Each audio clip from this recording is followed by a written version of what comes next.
Ayon sa survey ng World Health Organization noong 2017, pasok ang Pilipinas sa top 10 heaviest drinker in Asia.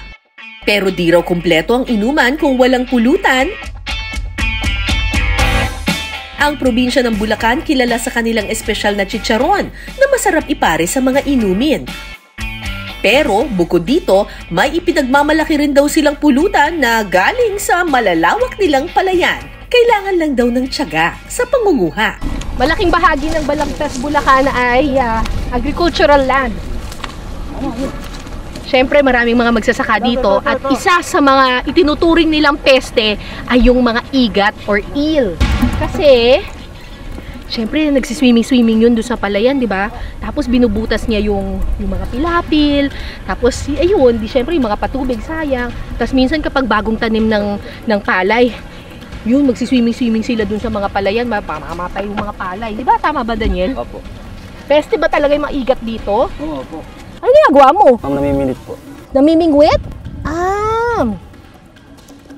So, maghahanap ngayon tayo ng mga butas-butas doon sa may gilid ng pilapil. Opo, ma'am. Hihintayin natin na kumagat yung igat. Mga gaano katagal yan bago kakagatan yan? Mga isang oras? 15 minutes. 15 minutes? Okay. Gumagamit sila ng pamingwit na tinatawag nilang sima. Lalagyan ito ng bulate na magiging pain sa igat. Pusa na po siyang atake nyo lang po. Ayun! Ganyan po siya. Ayan. Ganyan po siya. Tapos pagka nyo po siya, madulas po siya. Kaya, paano natin yan naanuhin? Yun po, lalagyan natin sa lalagyan na nahuli natin kanina. Itinuturing na peste ng mga magsasaka ang yellow rice eel o mga igat. Pero ang igat na peste noon, may dala na rin daw swerte ngayon. Minsan po pag wala kaming pangkain, nangiigat po kami. Binibenta po namin sa bentaan ng 1 kilo ay 60. Minsan po, nakatay namin pang ulam, pang pulutan, pwede rin po. Pambuhay na rin po ng pamilya, pang araw-araw. Nakakalusot din mo po kami kada araw kapag nangiigat po kami. Kuya, sabihin mo pag may kumakagat dyan Makalipas ang ilang minutong paghihintay, Ayan. Meron ba talaga? Patingin nga. Parang mabigat nga Baka lupa lang yan. Hilain na natin. Yan na! Teka, sumabit. Hindi pang gawin na po. Hindi po. Yan! Woo! Ang hirap. syempre ang nahuli naming igat, diretso na sa kusina.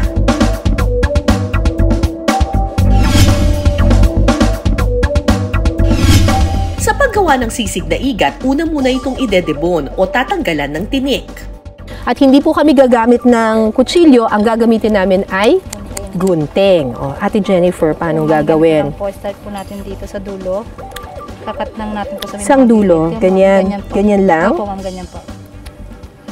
Hanggang sa matapos, ma'am. Mahirap linisin, ma'am, pero masarap naman pong kainin. Ano ba lasa ng igat? Malinamnam po ang lasa, ma'am. Mas masarap po to sa pork belly. Oh, talaga? Ayan! Tapos na po. Tanggal na ang... Anong tawag dito? Igat po, dibon. Buto, tinik po, tinik. Tinik? Opo, sa gitna. Tinik. Ang haba, Opo. Tapos, ito na ngayon yung ating na-fillet na igat, ma'am. Na igat. Ano nang gagawin natin ngayon? Ngayon, ma'am, puputulin na lang po natin ng gunting ng ganto kahaba. Ganito. Opo. Sunod nitong hihiwain at imamarinate sa asin at kalamansi para mawala ang lansa. Parang pumipintig pa siya, no? Opo, ma'am. Grabe. Bakit gano'n? Ay, ayan, gumagalaw, Normal po yan sa isda, ma'am. Ha? Normal po sa isda. Diyos ko! Sakalain mo, nilagyan na ng asin at saka ng kalamansi, pero pumipintig-pintig pa. Ayun po, ma'am. Buhay pa. Ayun pa, Never say die itong igat na to, ha? Ay! Matilang po talaga. Kapag mainit ang mantika, pwede nang iprito ang na-fillet na igat. Gaano katagal ipiprito yan? Hanggang sa mag-golden brown po yung kabila, babalik ka rin po din natin. Para ka palang nagluluto ng lechon kawali dito. Opo, ma'am. Hindi siya masyadong tumansik. Ay, Diyos ko, Lord.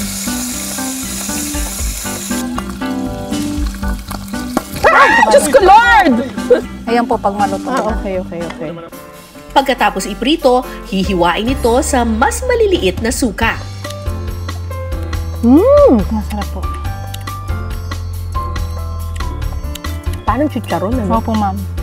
Kaya po yung iba namin dito na nagiinuman, pinapalitan, mientras baboy yung lulutuin nila, igat na lang po nanguhuli sa bukid.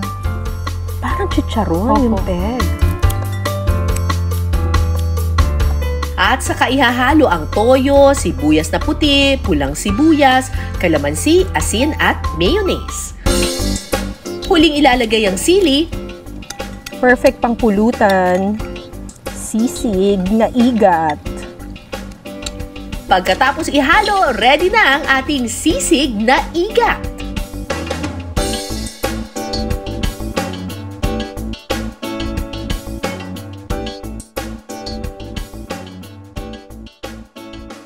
Tikman natin.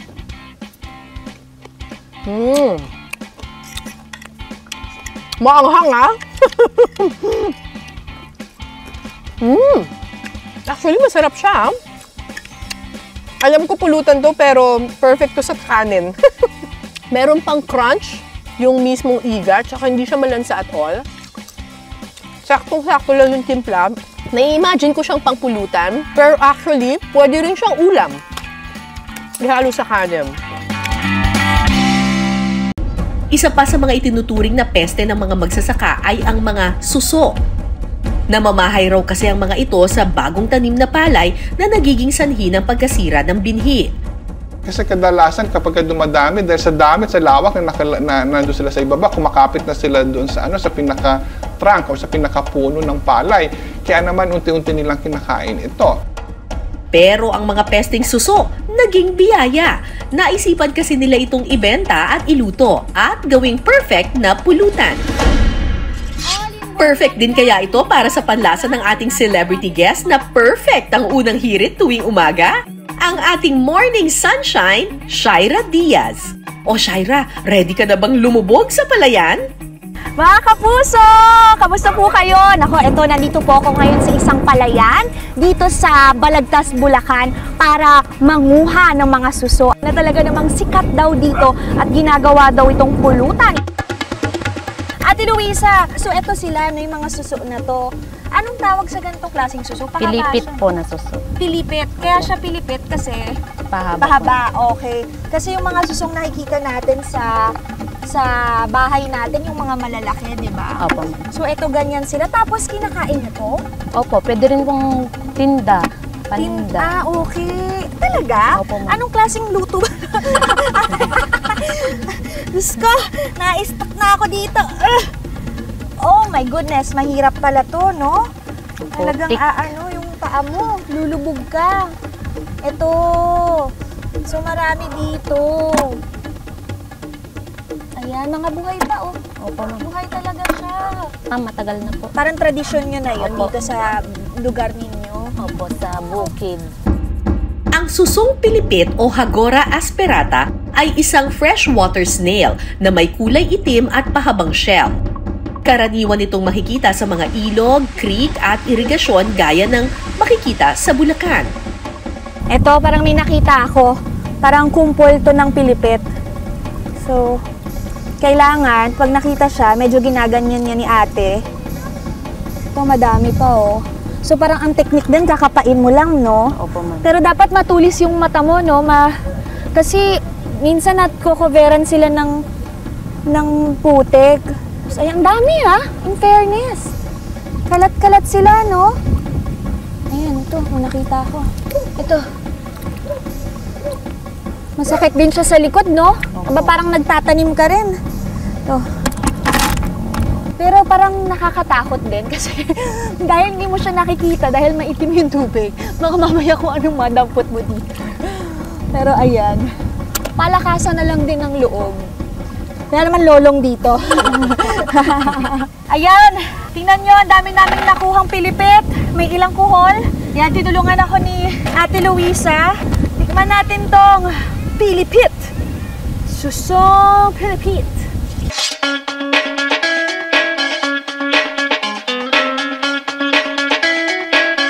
Ayan, fresh na fresh, buhay na buhay sila.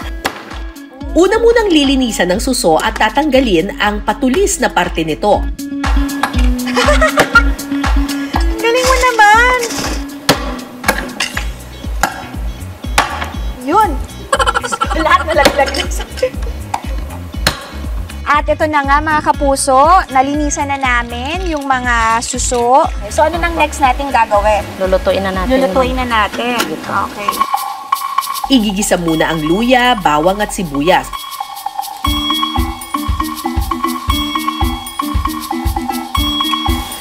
Kunyari, maroon magluto. Uy, pero kaya ko naman. Hindi ko lang kaya yung mga sabaw. Ayan. Pa-brownish muna natin siya. Sana matikman to ni Ma'am Cara, no? Ma'am Cara, gagalingan ko po. Para po sa inyo itong lulutuin namin. Ginataang Pilipit. Kapag nag-brown na ang bawang, pwede nang ihalo ang kalabasa. Sunod namang ilalagay ang gata. Tayin po natin hanggang kumulo. Hanggang kumulo daw para din lumambot yung ating kalabasa, no? Opo. Okay. Tayin natin kumulo yan.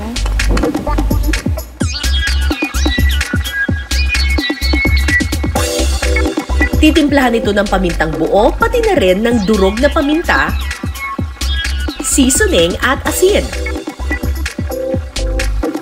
Ilalagay na rin ang tanglad na magtatanggal ng lansa sa suso. Kapag lumambot na ang kalabasa, kukuha ng ilang piraso para durugin. At saka ilalagay ang nalinis na susong Pilipit. Sunod na ilalagay ang kakang gata o ang unang pigang gata at malunggay. Para saan ba? Bakit kailangan durugin?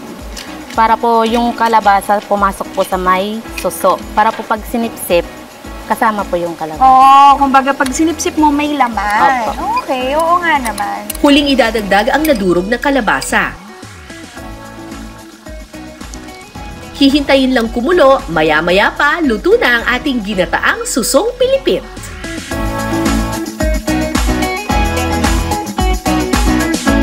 Wow!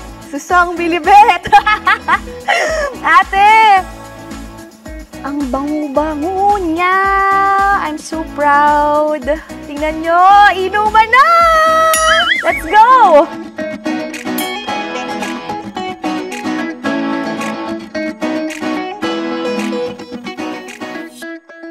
Yan, mainit-init pa. Tingnan natin!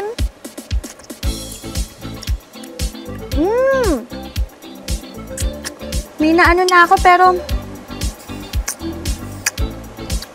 wait lang. Nakakabitin ha, pero ang sarap. Oh my gosh. Ang sarap. Wow.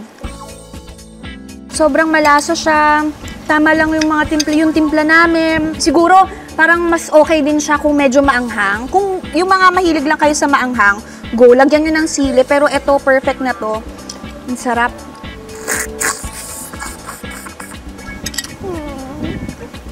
Magutom kayo.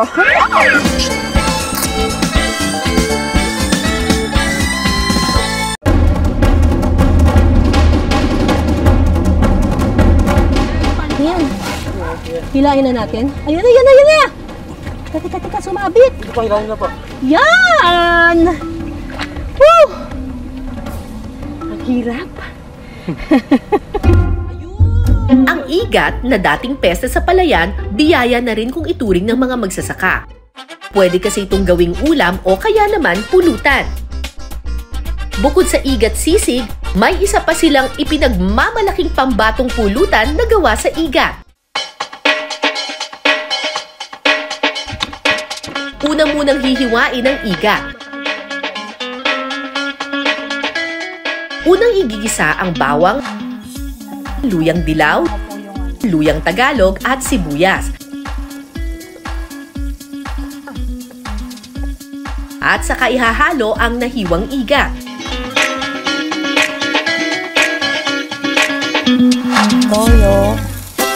Titimplahan ito ng toyo, bay leaves, paminta at seasoning.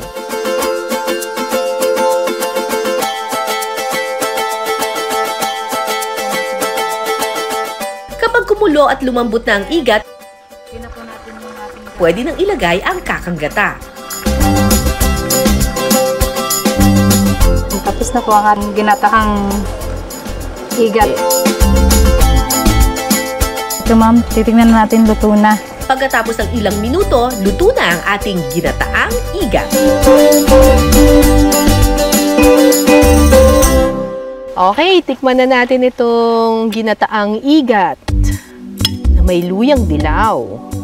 Actually, pampulutan daw to pero ako, pag may gata, laging may kanin. Wow, sarap!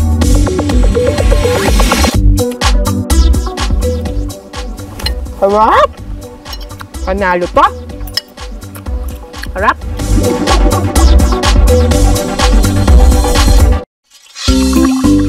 Sinasabing ang konsepto ng kombinasyon ng alak at pulutan ay dinala sa atin ng mga dayuhan. Pero bago pa man daw dumating ang mga Espanyol, may mga pulutan at inumin na rin sa ating bansa. Para sa ating mga Pilipino, ang inuman ay sumisimbolo ng pagdiriwang, pakikisama at pagkakaisa. Enjoy tayo. So karamihan sa mga Pilipino na galing sa trabaho, so naiisip nila na after work, kailangan natin na gumawa ng mga para makakapag-ibsan doon sa ating mga pagod. Kasi may paniniwala tayong mga Pilipino kasi na after ng work natin, kailangan mahimasmasan tayo sa ating maghapon na pagtatrabaho. Kasi yung pag-inom naman, hindi maituturing na isang bisyo, kundi ito'y bahagi ng ating kultura. No? Bahagi ito ng tinatawag natin na cultural domain. Sa pagpapatuloy ng ating pulutan food trip, may humahabol pang pulutan na sa palayan lang din daw makuhuli. Ito ang mga palakang bukid. Dahil maraming lugar dito sa Balagtas, Bulacan, ang sakahan, syempre bukod sa igat, meron din silang nakukuhang mga palaka. Sa Opo, palayan ma'am. din to nakukuha, no? Opo, ma'am. So, ito yung nahuling palaka nila, Ate Jennifer. Opo. Ang iluluto natin ay Pinirito ma'am. piniritong palaka. Ganito lang po ma'am, simple lang pong pagtanggal. Una munang lilinisan ng palaka at tatanggalan ng balat. Ilanggal lang natin yung ulo, Dito lang po, tapos pag ganito lang. Yan ma'am. parang- hihilahin lang po. Para dress up ng buo. parang hinuhubaran mo lang Opo. siya ng ng damit, ano? Opo, mabilis lang. Kailangan ding tanggalan ng laman loob ang palaka.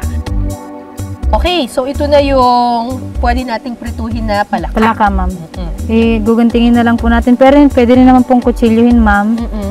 Sunod na hihiwain sa mas maliliit na piraso ang palaka. Lagyan po natin ng konting asin yung palaka natin ma'am.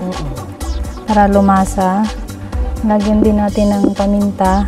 Parang nagluluto lang po kayo ng fried chicken. Opo. Kasi ang texture at lasa ng frog meat ay parang chicken. Opo. Parang manok. Pagkatapos, lalagyan ng palaka ng breading gamit ang itlog at cornstarch.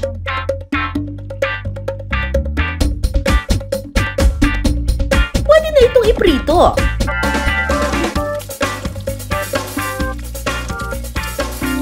Maggagawa na tayo ngayon ng Sausawan.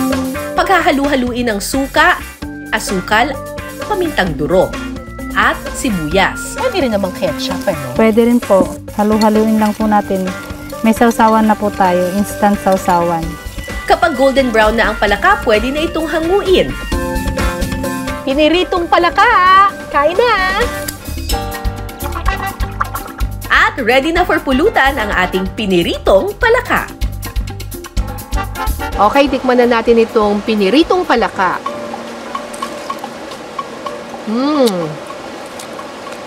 Actually, kapag hindi mo sinabing palaka to, isipin mo, fried chicken kinakain mo eh. Lasang manok. At crunchy pa.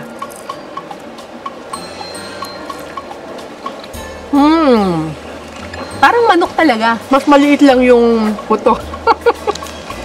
Pwedeng pulutan.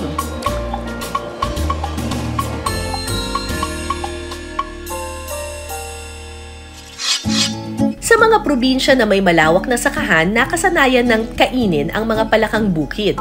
Pero paalala mga kapuso, hindi lahat ng palaka pwedeng kainin. Gaya ng nakalalasong palakang bato o karag kung tawagin. Kumpara sa palakang bato, ang palakang bukid ay may makinis na balat, habang magaspang naman ang sa palakang bato.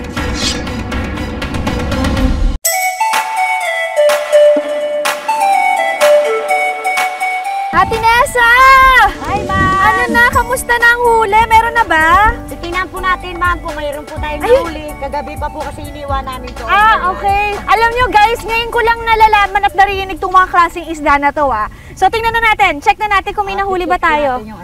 Para makahuli ng isdang liwalo, gumagamit ng bubo o net na hugis kwadrado. Magdamag itong iiwanan sa kangkungan, dito raw natatrap ang mga isda. Ayan! Meron isa! Ayun! Ang galing naman! Ayan! Ako, sorry na! Sus na! Nagpipiglas. Huli ako ng maliit. Ayun. Hindi naman nangagat to. Hindi naman po. Oh my gosh, paano ba hawakan to? Ay, parang makaliskis.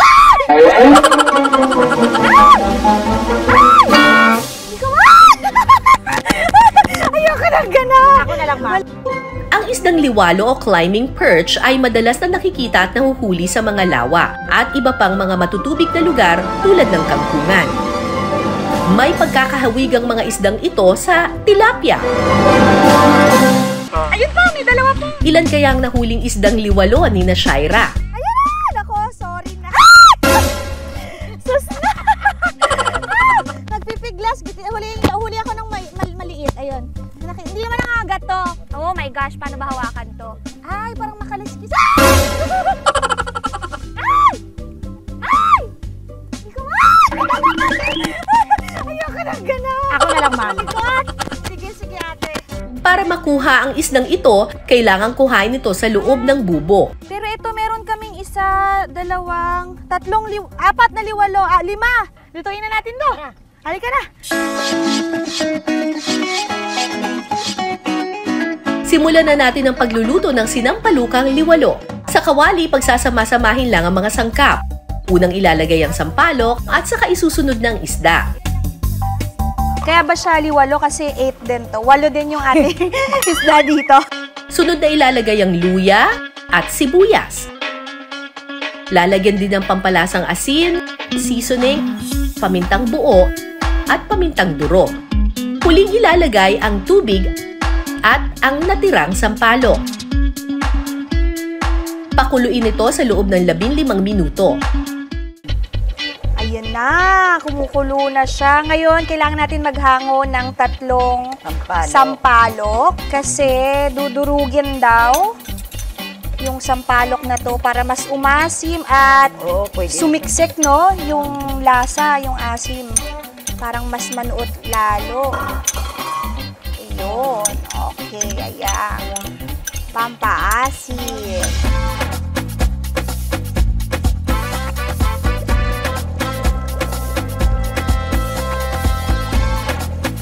Ano, ma'am? Asim! Wow! Pagkatapos kumulo, ready na ang ating sinampalukang liwalo. Ang daming sampalok. Wow!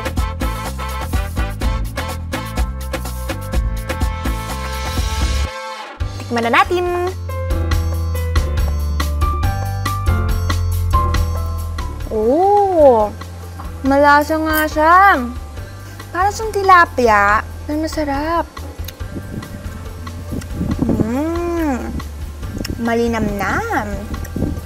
Kain po tayo mga kapuso. Ang sarap!